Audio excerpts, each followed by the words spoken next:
20 човечки години. Филановски. Пред заспивање. Тетка Сигма, јас не сакам. Сега е вистинско време да се лови светлината или да се гледа во небото низ таванов и да се размислува. Размислува. Попусто молев. Таа замижурка со своите големи сини, жолти, црвени очи и најпосле го рече најобичното. Време е за спиење.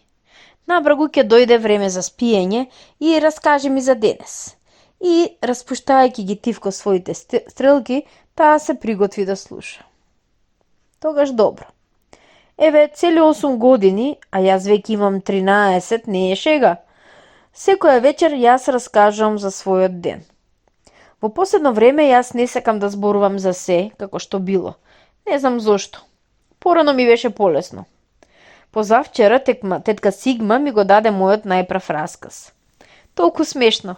Јас сето време зборував за слонот. Очигледно многу ми се сакаше тој да остане со мене, а тој прошета и си замина. Минатата ноќ ми се всони нешто слично. Добро, тешко. И оваа ноќ јас сакам да ја имам истата мелодија на сонот. Утредента по него е толку свежо. Се израстрчав по чистинката, се впуштив кон прозорчето кон светот, приемникот. Толку жедно ми се сакаше нешто ново, но Сигма почувствува. Ме дофати, ме зеде назад, почнаа уроците. На крајот ми стана здодевно, сосема неинтересно, и јас дори подскокнав кога најпосле.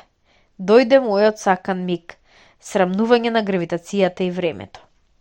Додека се истегнуваш, истото како да се разигруваш и загледуваш кон секоја формулка. Ги штипкаш броевите и наеднаш една јасна мисла – лета. Преминат е прагот на воодушевењето.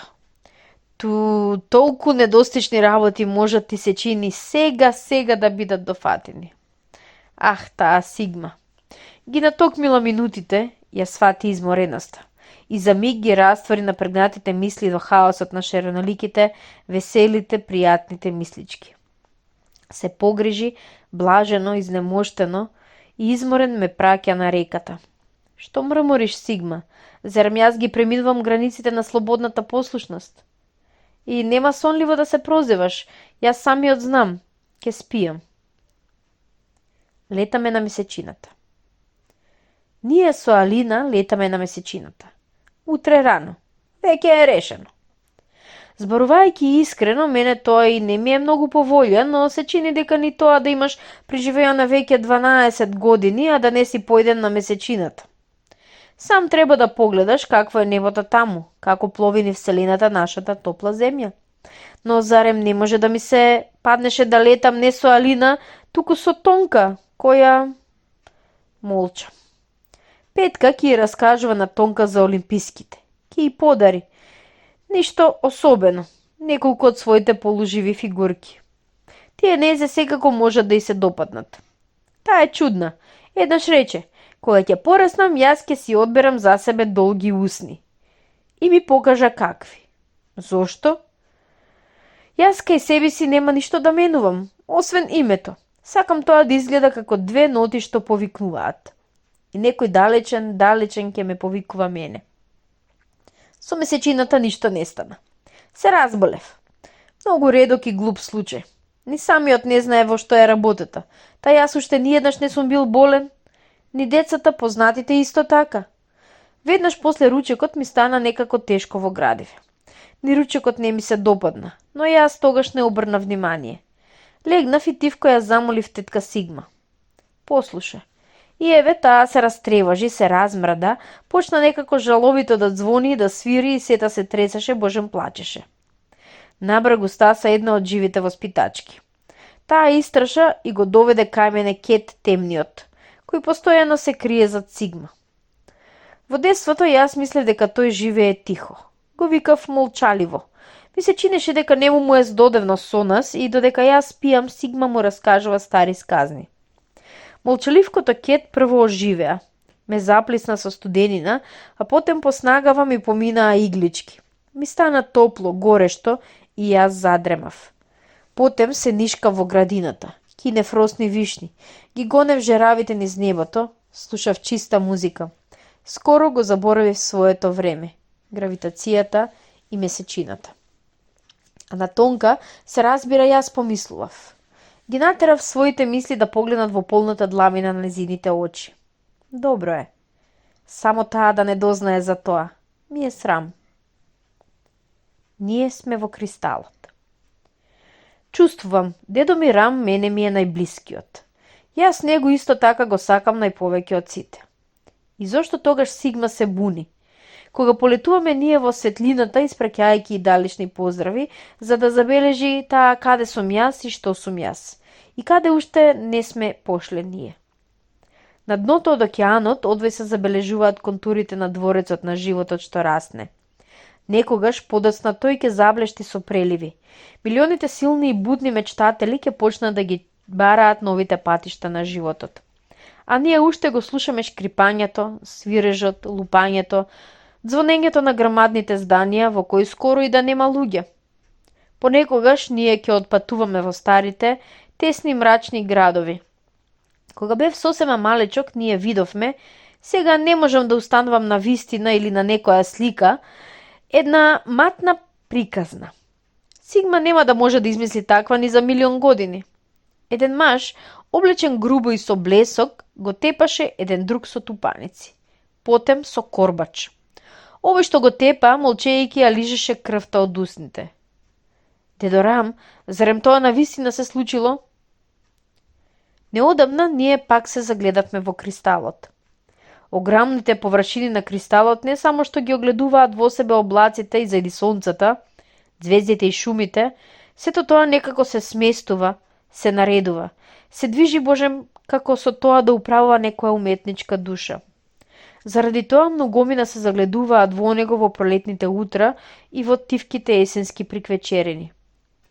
Кристалот го чува во себе сето што го создал разумот на човештвото. Тука има безброј луѓе. Тука владее една тишина полна со бранувања. Луѓето жедуваат познаењата. Луѓето ги пишуваат во себе нив, ги проголтуваат, ја раствораат својата душа и се полеваат месечевите потоци на сонетите. Се ронат звездите на стиховите, се уриваат во допади од теории. Се прелива историјата, маршуваат цифрите, се надвиснуваат тајните. Само загледајте се добро. Луѓето имаат избезумени, задржани, исплашени, торжествени, смуртени, таговни и нерамнодушни лица. Дедо Рам некако незаинтересирано поминува крај луѓето од кристалот, повлечувајќи ми и мене за раката. Исто како тој да се плаши да се зафати со знаењата, да не остане тука долго. Еднаш тој ми рече дека сите своји знаења ќе ми ги остави мене. Добро, впрочем јас веќе си засакав едно местенце во кристалот, ќе пораснам и тоа ќе биде мое. Завршувам. Сигма, завршувам. И тука ти ме тераш да брзам. Чесен збор почнува да ми станува здодевно. Чувствувам сонот си оди. По таванот потреперува смешна, неверојатна насмевка. Весел ден. И Тонка, и Алина, и Пекка, и уште деца заминувавме во шумичката. Пекка ги поведе сите по курсот. Викна: затворајте ги очите. Каде ќе бидеме ние? Но тој го испомеша правецот и ние заскитавме кон морето. Девојчињата завреска, а јас бргу се повратив. Сега сме на ливада. Се растрчавме по ливадата. Алинка сплете венче за себе и за мене. Јас малку го понесев и го фрлив. Јаготките се така незрејани и свежи, што ние за малку не се прејадовме. Се појавија, очигледно долетаа од некаде, 17 годишниците. Девојката собираше разни цвеќиња по ливадата, го соблече палтенцето, ги расфрла цвеќињата по него и го повика младечот. Тие мораа така да се забележат. Тој се вознемери, но Алинка се досети. Еден сликар нези и подари машина копирачка. На палтенцето како живи се пренесоа цвеќињата. Тогаш девојката го облече палтенцето со цветовите. Тие со младичот заминаа во таква воодушевеност што заборавија и на благодарам, и на копирачката, и на нас. Возрастни се, а толку занесени. Но еве и нешто поинтересно. Во тревата јас нагазив на бубачката долгомустаки. Него така го нарече Тонка. Само да видите колку необичен примерок, особено устата и очите. Тоа е сега кај нас дома. Вечерта се отвори прозорчето на светот. Што има ново во последните денови? Прво 109 творци. Тие на сите им се познати како 109. Го дале своето ново дело Тријада. Половината од земјава, ако не и повеќе, кога дознаа за тоа, се свртеа сигурно кон своите прозорчиња. А како инаку? Делото на 109 минута не се од оние што се доживуваат само во една минута, кога ќе се чуе за нив, туку и понатаму. И колку понатаму од емисијата, толку повеќе, како нешто што ти се случило на самиот тебе. Отпрво незабележано, но што потоа ќе те исполни сиот. Кога ќе пораснам, јас неминовно ќе бидам 110-тиот. После смртта. Прв пат во животот наеднаш мене ме повикаа оддалеку. И Сигма не можеше да го задржи тој повик, заради тоа што смртта допре до мене, смртта на Рам. Проштевајќи се со мене, тој рече дека ми остава мене се свое во длабините на кристалот. Сега јас секојдневно ќе слушам помалку, ќе ги прифаќам, ќе ги наследувам неговите знаења, но дедо Рам веќе никогаш нема да биде тука. Сигма, безсмртнице, што е тоа? Не треба, немој да се мачиш да ги задржиш моите солзи. Јас никој пат нема да се посрамам. Нема да зажалам заради нив. И ми дојде само од себе. Роска дождец, јас знам, иако ме дели од него еден студен висок ѕид, иако Сигма сака да го скрие. Боровите љубат и ветер и дожд, тие прилегаат еден кон друг. Ке легнам под облакот јас, за секавици околу да съскат. Ке летнам со облакот, над горештиот пат, кристалот и бархатно, сиво семејство на тонка. Ке летам додека не се развие облакот и не ги видам ситните вивнати кон месечината, стрели. Само тогаш ке го погледам во очите на Рам и самиот него во животот јас веќе ниеднаш не ке го видам. И наеднаш почувствував како се испреплеткаа зборовите и боите, а јас порано не сваќав. И моето катче, масичката и шкрткана по аглите за време на игрите, моите примерни чиниички, кукичката во која живее долгомустакјот, толку не ми се сакаше да ги оставам ниеднаш. Ниеднаш. Нека останат со мене, добро? И наеднаш се распуштија, се растворија црните цветови, а јас видов како се огледат звездата во росата. Ја открив тајната на црните цветови. Сигма, јас не можам повеќе. Пак ми ги расеа, ми ги одвеа мислите за времето и гравитацијата. Ми испрати во планините, таму поинаку се размислува, не онака како кај работната масичка. И уште ми се пика со своите размислувања за опитот на човечката мудрост. Но зошто ти е тоа? Доста е. Јас заминав кај Пекка. Тој сеедно ги прави своите малечки спортисти. Јас ниеднаш во животот не би се зафатил за нешто такво. А може би, Пекке ќе стане нешто. Јас му ги побарав инструментите. Тој не прашуваше зошто. И јас не му кажав. Ке му речам подоцна. Тој е другар, ке свати. Тетка Сигма, слушај, јас со тебе зборувам последен пат. Ти поточно последен пат ме слушаш мене. Ти благодарам за се што ми донесе ти, но доста ми е. Некогаш јас ке те сватам тебе, целата, без остаток, а ти мене никогаш. Ти добро свати што ми е потребно, а што не ми е потребно мене. Но ти не знаеш како ќе живеам јас, а ако знаеш, тогаш што е по твое, по вчерашното. И освен тоа, мене ми издодеа. 1.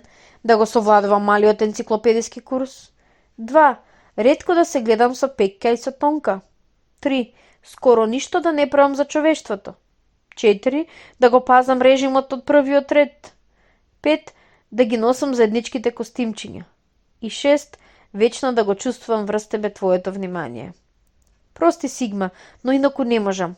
Ти стана со мене поопитна и тогаш остави ме мене и воспитувај некој друг. Новороден, и јас ке бидам поинаку сам, понатаму, сам без тебе. Прости и свати ме. Јас внимателно го извадив од главниот блок на Сигма ситното делче што ја соединуваше неа со светот. Едно по друго се затворија незините очи. Таа остана. Потем неколку часа дојде Арно. Младичот од 17 години. Ја воскреснува Сигма. Јас нему му објаснив се за себе, за неа, за времето за гравитацијата, за тоа дека мене ми е време да живеам сосема слободно како што сакам самиот. Тој, Арно, ме слушаше, насмевнувајќи се, и тој ја одведе од мене Сигма, та и тој Арно, кога имал 12 години, го сторил истото тоа.